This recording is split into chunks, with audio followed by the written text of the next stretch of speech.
আপনার কাছে আমি ধরা খেয়ে গেছি, আমি সারা জীবন আপনার কদমের উপর থাকতে চাই। আপনি আমার আপনার কাছ থেকে তাড়ায়া দেন না, সরাইয়া দেন না, আপনি আমার তালাক দিয়ে দেন না। আমি তো নষ্ট একজন নারী, এরপরেও কিন্তু আমি তওবা করে ফেলাইছি। আমি আল্লাহর দরবারে তওবা করছি, আর জীবনে এই গুনাহ করব না। প্রাণের স্বামী গো, আপনি আমারে আপনার বদন থেকে, আপনার এই কদম থেকে আমারে দূরে সরাইয়া দেন না। আপনি আমারে আপনার কদমে রাখেন। আমি আল্লাহর দরবারে তওবা করছি, হায়াতে আর কোনোদিন গুনাহ করব না। এবার ওই নওজোয়ান ডাকদা বললেন, শোনো গো, আমি তোমারে এখান থেকে ফিরাইয়া দেব না, আমি এখনো তোমারে আমার কাছ থেকে বিদায় করব না। আমি ওই যে বৃদ্ধ লোকটা দুইটা ভবিষ্যৎবাণী বইলা গেছিল, একটা ভবিষ্যৎবাণী সত্য হয়ে গেছে, আর আরেকটা ভবিষ্যৎবাণী এখনো কি আছে? কথা বলে না, কি আছে? কিসের কারণে, কিসের জন্য, কার মাধ্যমে মৃত্যু হবে? একটা মাকড়সার মাধ্যমে তার মৌত হয়ে যাইব।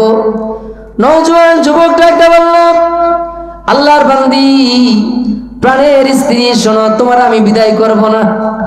আমি বুড়া লোকটার কথা আরেকটা কথা বাকি আছে, দেখি ওই বুড়া লোকটার আরেকটা কথাও সত্য হয় কিনা। নিজের ঘরের ফলের সাথে যখন পা দিয়া পিসা ফালাইতেছেন, পা দিয়া ডলা দিছেন, ঠিক ওই মুহূর্তে মাকড়সার মধ্য থেকে একটা কাটা, একটা আল তার পায়ের মধ্যে বিঁধে গেছেন। যুবক মনিবের বাড়িতে কাজ করত, বয়স মাত্র ৮-৯ বছর বয়স। মনিব ছিল নারী। এই নারী, তিনি এই ছোট্ট এক গোলামকে তার বাড়িতে রাখছে কাজ করার জন্য। কিছুদিন পরে এই নারী, তিনি একজন সন্তান প্রসব করলেন, সন্তান ভূমিষ্ঠ করলেন। সন্তান ভূমিষ্ঠ করার পরে গোলামরে ডাক দেয়া বললেন, হে গোলাম, আমার জন্য একটু আগুনের ব্যবস্থা করো। যখন আমার মায়েরা সন্তান প্রসব করে, আমার মাদের তখন ঠান্ডার চাইতে গরমের বেশি প্রয়োজন হয়, ঠিক কিনা? এই নারী ডাক দেয়া বললেন, এ গোলাম, আমার জন্য একটু আগুনের ব্যবস্থা করো। গোলাম তিনি আগুন আনার জন্য বাড়ি থেকে বের হয়ে গেল। বাড়ি থেকে বের হয়ে যাওয়ার পরে এক আল্লাহওয়ালা, এই সাদা দাড়িওয়ালা, বড় এক জামা পরা এক আল্লাহওয়ালা মানুষকে দেখলো। আল্লাহওয়ালা মানুষকে দেখা গোলাম সালাম দিল, আসসালামু আলাইকুম ওয়া রাহমাতুল্লাহ। এই আল্লাহর বান্দা, আল্লাহর ওলি, তিনি সালামের জবাব নিলেন। এই ছোট্ট বালককে ডাক দেয়া বলল, হে বালক, হে গোলাম, তুমি কোথায় যাও? তাহুরা কইরা, তোমার কি হয়েছে? বলে, আমার মনিব সন্তান প্রসব করছে, আমার মনিবের এখন আগুনের প্রয়োজন, এই জন্য আমার মনিবের জন্য আমি আগুন আনার জন্য আমি বের হয়েছি।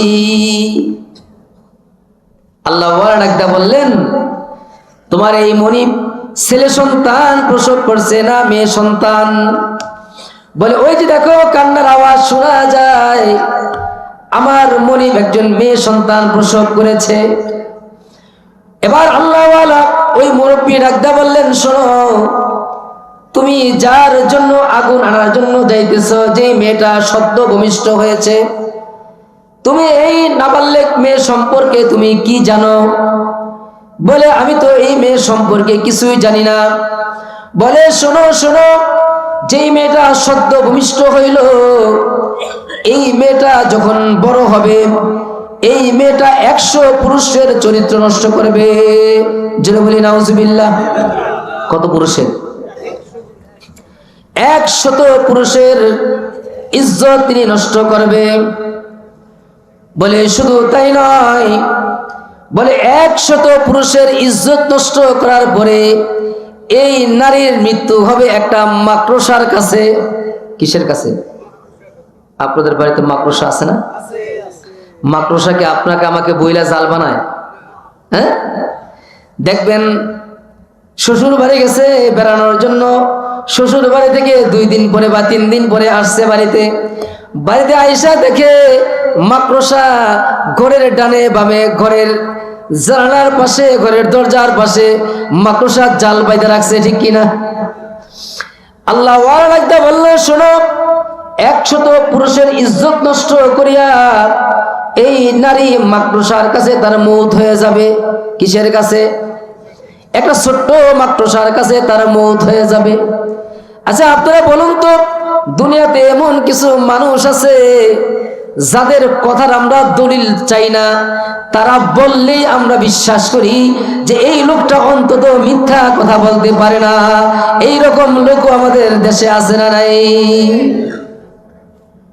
ধরুন, এখানে দাঁড়াইয়া এই মাহফিলের সভাপতি যদি একটা কথা বলে, এ আল্লাহর বান্দারা খুব খেয়াল করেন, আগামী বছর এই মাহফিলে আবারও আমরা মাহফিলের আয়োজন করব।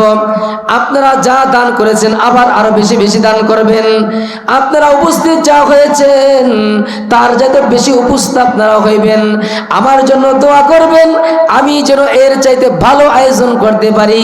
এই কথাটা যদি সভাপতি সাহেব আপনাদের সামনে বলে, আপনারা কি এর মধ্যে কোনো কিন্তু খুঁজবেননি? খুঁজবেন? বলবেন এই লোকটা নিতান্ত একটা সত্য কথা বলছে, এর মধ্যে কোনো কিন্তু নাই। তো ওই নওজোয়ান, ওই বালক যখন এই আল্লাহ ওয়ালার কাছে এই কথাটা শুনছে, তিনি চিন্তা করলো এই লোকটা তো আর মিথ্যা কথা বলতে পারে না। বড় বড় দাড়ি, দেখতে কত সুন্দর দেখায়, চেহারাও সুন্দর, দেখতেও সুন্দর, কথাও খুব ভালো বলতেছে, তিনি তো মিথ্যা কথা বলতে পারে না। বিশ্বাস করে নিলেন। ছোট বালক তিনি ডাক দেয়া বলল, যে নারী বড় হইয়া 100 যুবকের ইজ্জত নষ্ট করবে, আর দুনিয়াতে বেঁচে থাকার কোনো অধিকার নাই। কি নাই? আর দুনিয়াতে বেঁচে থাকার কোনো অধিকার নাই। যুবকের মধ্যে একটা জজবা তৈরি হয়ে গেল, যুবকের মধ্যে ওয়াত্তাকুল্লাহ, আল্লাহর ভয় ওর মধ্যে তৈরি হয়ে গেল।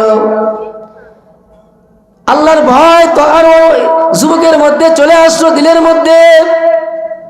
আমি বেঁচে থাকবো, আর আমার সামনে এমন এক নারী বেঁচে থাকবে যে 100 নওজনের ইজ্জত নষ্ট করে ফেলাইব, আর বেঁচে থাকার কোনো অধিকার নাই। এই ছোট্ট বালকটি ঘরের মধ্যে চলে গেলেন। ঘরের মধ্যে গিয়া দেখে তার মুনিব রক্তাক্ত অবস্থায় এক পাশে শুয়ে রয়েছে, আর ছোট্ট বালকটি, নারী সুকন্যা সন্তানটি আরেক পাশে শুয়ে রয়েছে। তার কবরের মধ্যে একটা ছুরি ছিল, একটা ছুরি দিয়া ছোট্ট এই নাবালেক নারীর, নাবালেকের সন্তানের বুকের মধ্যে চালাইয়া পুরা এই পেট থেকে নারী বুড়িগুলা বের করে ফেলাইছে।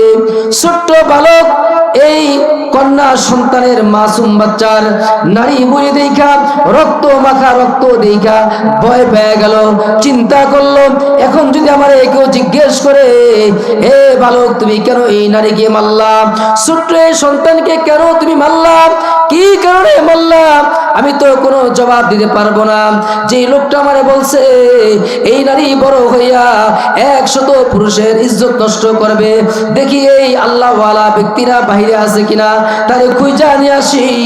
যদি কেউ আমাকে ধরে অন্তত বলতে পারবো এই বুড়া লোকটা বলছে এই নারী নাকি 100 পুরুষের ইজ্জত নষ্ট করবে, এই জন্য আমি তারে মেরে ফেলাইছি। বাড়ি থেকে বের হইয়া দেখে ওই আল্লাহওয়ালা আর ওখানে নাই। ভয় পেয়ে গেলেন, কোথায় যাবে? বাড়িতে গেলে তো লোকে মেরা ফেলাইব তাকে। এই ছোট্ট বালকটি ভয়ে ভয়ে নিজের ওই গ্রাম থেকে অন্য গ্রামে চলে গেলেন, অন্য গ্রাম থেকে আরেক গ্রামে চলে গেলেন। যাইতে যাইতে যাইতে বহু দূরে আরেক দেশে চলে গেলেন। ওই দেশে যাওয়ার পরে এই ছোট্ট বালকটি বড় হওয়া শুরু করলেন। যখন নওজোয়ান হয়ে গেলেন, যুবক হয়ে গেলেন, যুবক হয়ে যাওয়ার পরে তিনি অনেক ইনকাম করে অনেক টাকা পয়সা অর্জন করে তিনি অনেক ধনী হয়ে গেলেন, অনেক টাকা পয়সার মালিক তিনি হয়ে গেলেন। বাড়িতে নিজের মায়ের জন্য মায়ের কাছে বাবার কাছে পত্র লিখছেন, মা আমি অনেক টাকার মালিক হয়েছি, আমি আপনাদের ঠিকানায় টাকা পাঠাচ্ছি, আমার জন্য সুন্দর একটা বাড়ি তৈরি করেন, আমি বাড়িতে আইসা আমি বিবাহ শাদী করব, আমার জন্য একটা মেয়ে দেখেন। নিজের বাবা সন্তানের দেওয়া টাকা দিয়া নিজের বাড়িতে নিজের জমির উপরে ভালো একটা বাড়ি করলেন। বাড়ি কইরা সন্তানের কাছে পত্র লিখছেন, বাবা আমার বাড়িতে আমাদের জমিতে বাড়ি হয়ে গেছে, সব কমপ্লিট হয়ে গেছে, আর এই গ্রামের মধ্যে আমরা খুঁজে খুঁজে তোমার জন্য এক সুন্দরী এক নারী তোমার জন্য ব্যবস্থা করেছি তোমাকে বউ বানানোর জন্য, তুমি এখন ওই দেশ থেকে গ্রামে আসতে পারো। নওজোয়ান অন্য দেশ থেকে নিজের গ্রামে চলে আসছে। নিজের গ্রামে আসার পরে নিজের বাবা আর মায় বলতেছে, বাবাজি তোমার জন্য যেই বাড়িতে যেই মেয়ে সুন্দরী কন্যা তোমার জন্য বিবাহের জন্য রেখেছি, চলো বিবাহের কাজ কমপ্লিট হয়ে গেছে, চলো বিবাহ করার জন্য চলো। নওজোয়ান যুবক বিয়ে করার জন্য চলে গেলেন শ্বশুর বাড়ি। বিবাহ বন্ধনে আবদ্ধ হয়ে গেল।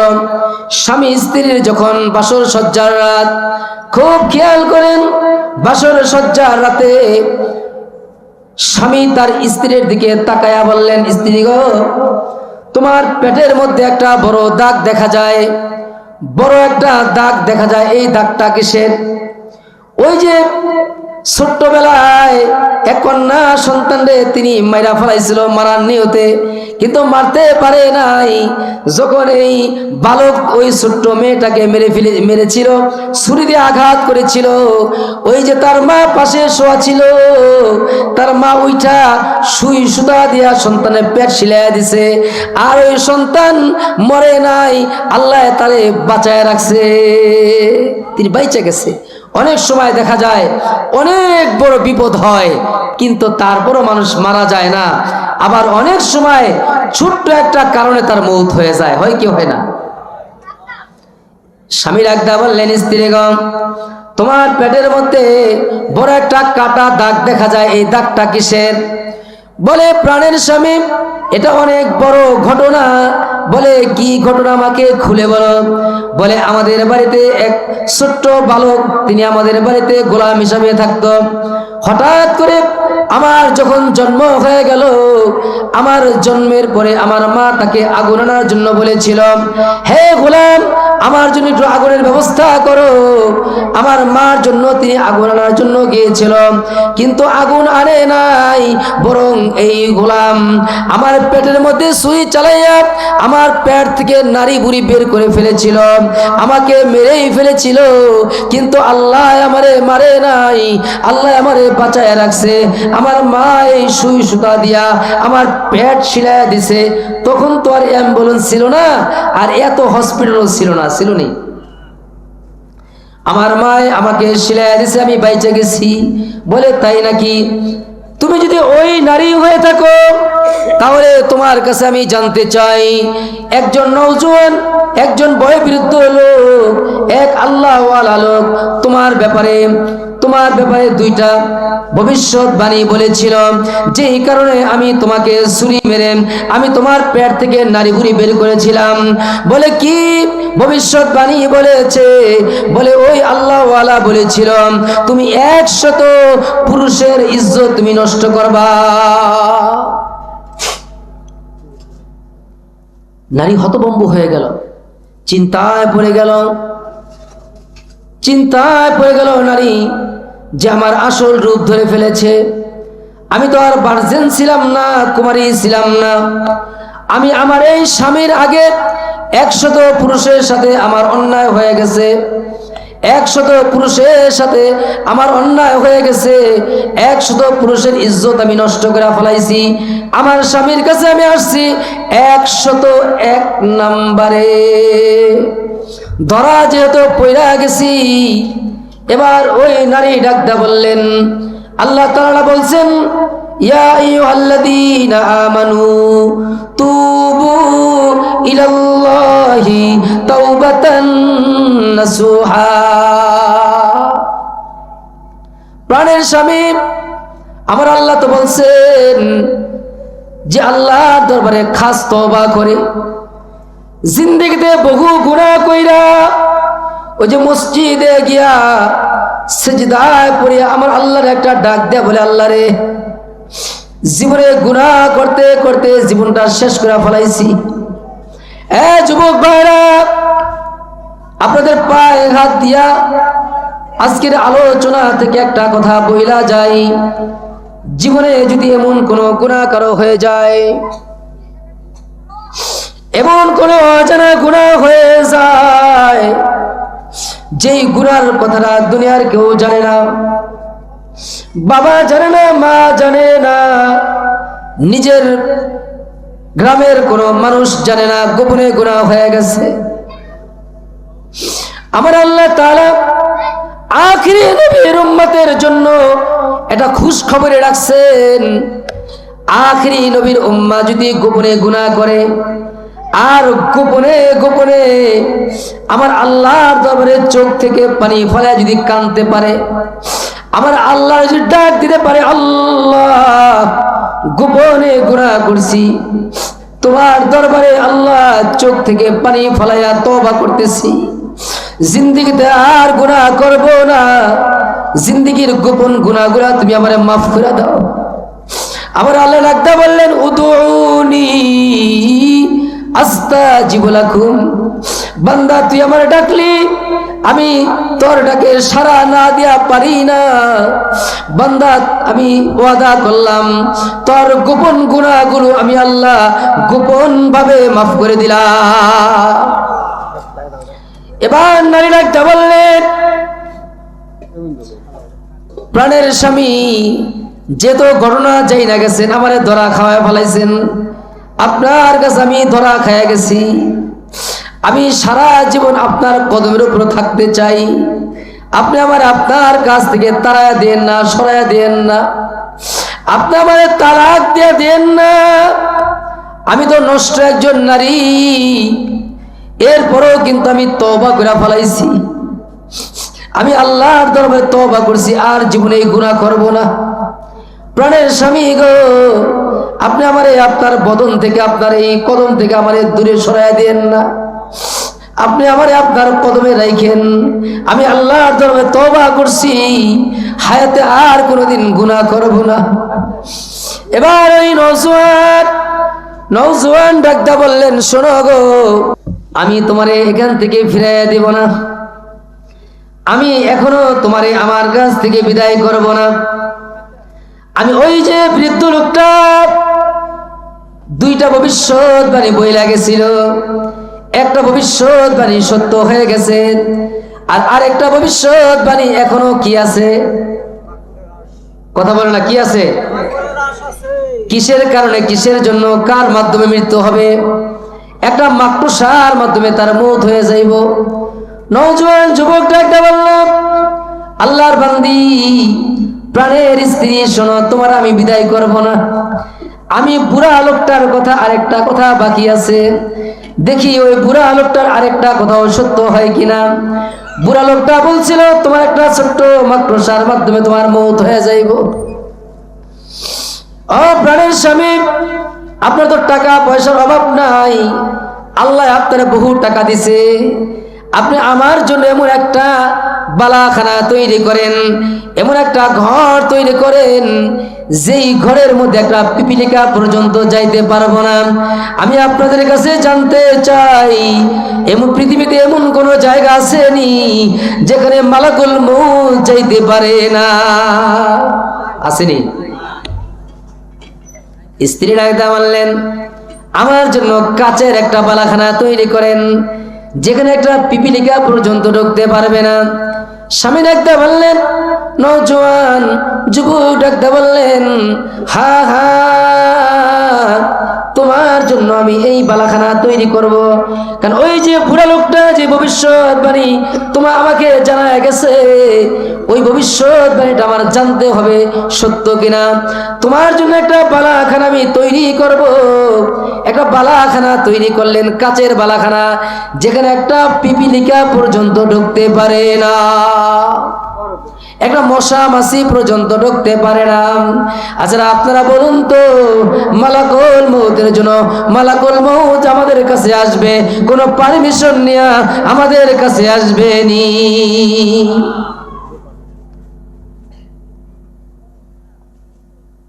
কাছের এই বালাখানা তৈরি করা হয়ে গেল। স্বামী স্ত্রী ঘুমায় রয়েছে।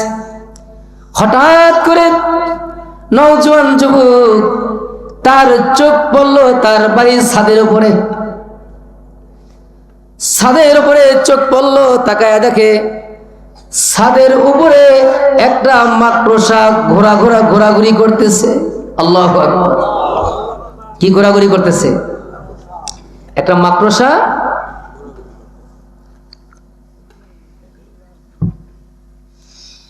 মাকড়সা দেখে নওজোয়ান যুবক ডাক দিয়ে বললেন,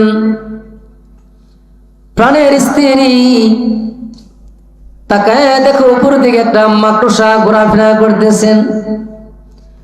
বুড়ো লোকটা কিন্তু আমার বইলা গেছেন, একটা মাকড়সার মাধ্যমে তোমার মৌত হয়ে যাইব। যখন এই কথাটা বললেন, স্ত্রী ক্ষেপে গেলেন, রেগে গেলেন। আপনারা কেমন কথা বলেন? যেই মাকড়সার কোনো একটা শক্তিশালী হাত নাই, যেই মাকড়সার শক্তিশালী একটা পাও নাই, যেই মাকড়সা মানুষের তুলনায় একটা দুর্বল প্রাণী, এই দুর্বল প্রাণীর কাছে আমার মৌত হয়ে যাইব, আপনি বলবেন আর আমি বিশ্বাস করব? এটা হতে পারে না।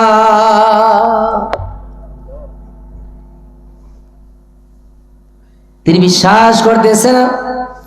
আমার আল্লাহ যদি কারো মৌত রাখেন, এটা ল্যাংড়া মশা দিয়াও তো কারো মৌত ঘটাইতে পারে। পারেন কি পারেন না? এটা ছোট্ট পিপিলিকা আপনাকে আমারে একটা কামড় দিছে। এই যে বাড়ির কোণে ছোট্ট একটা বল্লা কারো একটা কামড় দিছে, একটা বল্লা একটা আল তার শরীরে ঢুকায়া দিছে। বল্লার আলটা এমন অবস্থা হয়ে গেছে যে বল্লার একটা আলের কারণে তার ব্যথায় তার মৌত হয়ে গেছে। নওজোয়ান যুবক ডাকতে বলল, প্রাণের স্ত্রী, ছাদের মধ্যে মাকড়সা দেখা যায়। এবার স্ত্রী উঠা একটা লাঠি হাতে নিয়ে মাকড়সাকে একটা বাড়ি দিয়া নিচে ফালাইয়া দিস। মাকড়সা নিচে ফালাইয়া লাঠি দিয়া মাকড়সারে বাইরে বাইরে মারছে। স্ত্রীর মনে বড় ক্ষোভ, মনে বড় ব্যথা। স্বামী বারবার বলতেছিল, ছোট্ট মাকড়সার কারণে তোমার মৌত হয়ে যাইব। লাঠি দিয়া বাইরে বাইরে মাকড়সাটারে মাইরা তিনি তার রাগ মিটল না। তিনি এবার নিজের পা দিয়া মাকড়সারে পুরা মাটির সাথে মিশাইয়া দিল। নিজের ঘরের ফলনের সাথে যখন পা দিয়া পিসা ফালাইতেছেন, পা দিয়া ডলা দিছেন, ঠিক ওই মুহূর্তে মাকড়সার মধ্য থেকে একটা কাটা একটা আল তার পায়ের মধ্যে বিঁধে গেছেন। ছোট্ট একটা মাকড়সার ছোট্ট একটা আল, ছোট্ট একটা কাটা যখন তার পায়ের মধ্যে বিঁধে গেছেন, ওই পায়ের মধ্যে যখন ছোট্ট কাটাটা ঢুকে গেছেন, সঙ্গে সঙ্গে এমন যন্ত্রণা শুরু হয়েছে। এটা কোনো সাধারণ যন্ত্রণা নয়, একটা মরণ যন্ত্রণা শুরু হয়ে গেছে। স্ত্রী ডাকতে বললেন, প্রাণের স্বামী গো, আমার তো আর ভালো লাগতেছে না, আমার শরীরের মধ্যে মনে এক যন্ত্রণা শুরু হয়ে গেছে, মনে হয় আমি আর বাঁচবো না, প্রাণের স্বামীরে দুইটা হাত দিয়া বলতেছেন, স্বামীরে ঠিক মতো বাসর সজ্জার রাত্র আপনি আমার সঙ্গে বাসর করলেন না। প্রাণের স্বামী বাড়ি থেকে তাড়াইয়া দিলেন না। প্রাণের স্বামী গো, আজকে একটা মাকড়সার মাধ্যমে, মাকড়সার কারণে আমার মওত হয়ে যাইব। ওই যে বুড়া লোকটা আপনারা দুইটা ওসিয়ত কইরা গেছিল, এই বুড়া লোকটা সাধারণ কোনো লোক নয়। এই বুড়া লোকটা যে দুইটা ওসিয়ত করেছে, এই দুইটা ওসিয়ত আপনার কাছে আমার ব্যাপারে আল্লাহ তাআলা সঠিক ওসিয়ত করেছে। তার যখন মওত হয়ে গেল, নওজোয়ান যুবক তিনি চোখের পানি ফলাইয়া আল্লাহর দরবারে কাঁদতেছিল, আল্লাহ রে, ওই যে তোমার ভয়ে আমি এই যুবতীরে মাইরা ফেলাইছিলাম, ওয়াত্তাকুল্লাহ, আমি তোমারে ভয় কইরা আমি তারে মেরে ফেলেছিলাম, তিনি যেন কোনো পুরুষের চরিত্র নষ্ট না করতে পারে। তাহলে ভাইরা আমার, আলোচনা থেকে যা কিছু আমরা জানলাম, যা শুনলাম, যেখানে আমরা পালাই না কেন, মওতের হাত থেকে আমরা রক্ষা পাবনি। মরণ থেকে যেথায় পালাও, মরণ তোমায় লইবে ঘিরি, যদিও সুদূর আকাশ পানে, পালাও সেথায় লাগিয়ে সিঁড়ি। মরণ থেকে পালানোর কোনো জায়গা আসেনি।